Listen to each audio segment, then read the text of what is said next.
Hello, and welcome to another video lecture for Mr. Mosier's 8th grade American U.S. History class. Today's topic, we're going to be looking at the Civil Rights Movement, the Seeds of Change. The textbook reading that goes along with this particular video lecture is The Civil Rights Movement Takes Shape, pages 870 and 874. These are going to be some of our guiding questions for today's video lecture. What were Jim Crow laws? What impact did the Supreme Court decision of Plessy versus Ferguson have on segregation? What role did the KKK have in keeping racial segregation in the U.S.? What role does the NAACP play in shaping the fight for civil rights? Why did so many African Americans come home from fighting World War II to push for racial equality? So those are going to be kind of some of the central questions that we're going to be looking at. In reality, this is really a continuation from our earlier conversations we had of slavery, the period after the Civil War known as Reconstruction, and then of course during the Progressive Era. A lot of these are topics that we had discussed a little bit in some of our previous lectures. So let's talk here a little bit about something called the rise of Jim Crow from 1876 to really 1965. Jim Crow laws were laws in the nation, specifically in the South, that enforced the practice of segregation, of keeping African Americans separate in the communities in the South.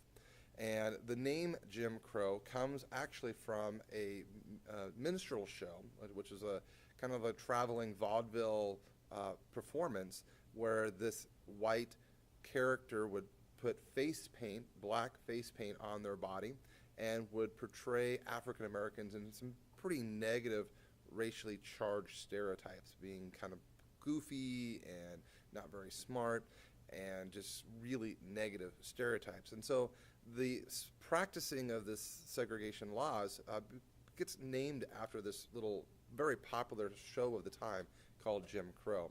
And so these laws were laws that were passed in the South to try to maintain the social order, at least, much like it existed during the time of slavery, where whites were more seen as having more power, more control in society, and keeping African Americans on the lower realm of society.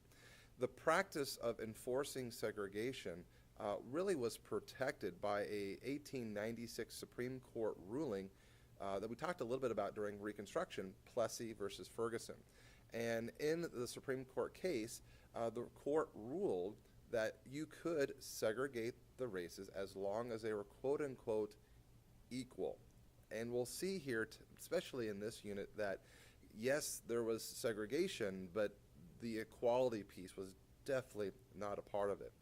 We also talked a lot about during Reconstruction, after the Civil War, in this time period of 1876 really to the early 1900s, you had a really insurgence of very strong racist tensions and violence brought on by white supremacist groups like the Ku Klux Klan, which was this very powerful organization in the South that used fear and intimidation to keep African Americans from reaching levels of equality that was kind of the hopes after the end of slavery in that time period after the Civil War and Reconstruction.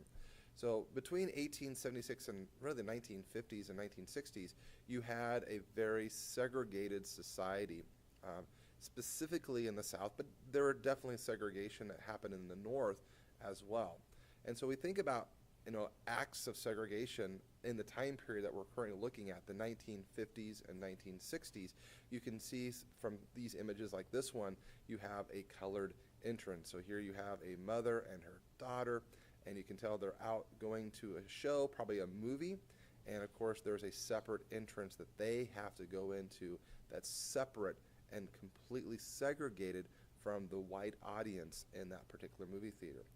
This image I think is really powerful. Here you see kind of a playground, kind of a festival, some fun equipment like you would find on a playground, and there's this fence that's acting as almost like a barrier where this was a whites-only playground. Only white children could participate in that particular playground. And here you have a group of African American children on the outside looking in, and they can't participate equally in this opportunity. So we talk about segregation as this practice of separation of the white community and the African American community, and which was predominantly in the South. But again, like I said, there are examples of this we could definitely look at in the North as well. Whether it's separate bathrooms, separate entrances, separate neighborhoods, separate hospitals, separate drinking fountains like you see in this photograph here.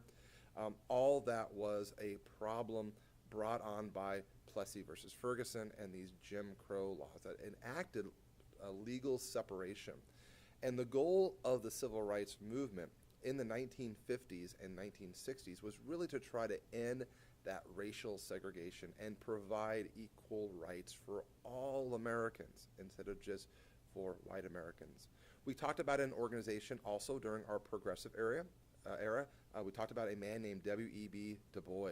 And remember, W.E.B. Du Bois was one of our progressive leaders of the progressive era. Remember, Du Bois fought for equality rights. He was one of the founding members of the National Association for the Advancement of Colored People, or also an organization known as NAACP. This organization was founded due to a lot of racial violence and tension that existed around the turn of the century in the early 1900s. If you recall, we talked a lot about some of the lynchings that took place throughout the country, again, predominantly in the South, but again, there were examples of racial violence really in the North as well. And this organization, the NAACP, was founded to try to fight for racial equality. So again, these are all things that we kind of talked about before, so it's kind of good to review kind of where we've been. And let's fast forward here a little bit now to the end of World War II. You learned in our World War II unit that there was segregation. African Americans were not allowed to fight with white soldiers. They were in segregated units like the 92nd Infantry Unit. We talked about that, and a lot of the soldiers for African Americans weren't even allowed to fight in combat missions. They were delegated to kind of more behind the scenes as cooks and truck drivers. It really takes some very courageous African Americans, like the Tuskegee Airmen and others, where they start being seen to being able to actually actively be involved in the war in World War II. And a lot of African Americans who served heroically and valiantly in groups like the Tuskegee Airmen come home having defeated this racist ideology of Nazi Germany and fascism, to come home and realize that there is still a lot to be done here in America in terms of discrimination, intolerance, and racism. And these leaders of the African American community, veterans of World War II, people who were very involved in the war effort, really begin to start to want to challenge the status quo, the segregation of Jim Crow, and try to have America live up to the expectation as set forth in our Declaration of Independence that we hold these truths to be self-evident, that all men are created equal and they are endowed by their Creator with certain unalienable rights, that among these are life, liberty, and the pursuit of happiness. And for a lot of people in this country, and a lot of African Americans in our country in the 1950s after World War II, it seemed like we hadn't quite lived up to this promise that has been established in our early founding documents in the Declaration of Independence. So these next few video lectures are going to sort of deal with this civil rights era, this battle for racial equality, and we'll see how there will be some successes and still some challenges of civil rights still needing to kind of play out still today. So as always, thanks for listening. If you have any questions, please make sure you check with your teacher. Thank you.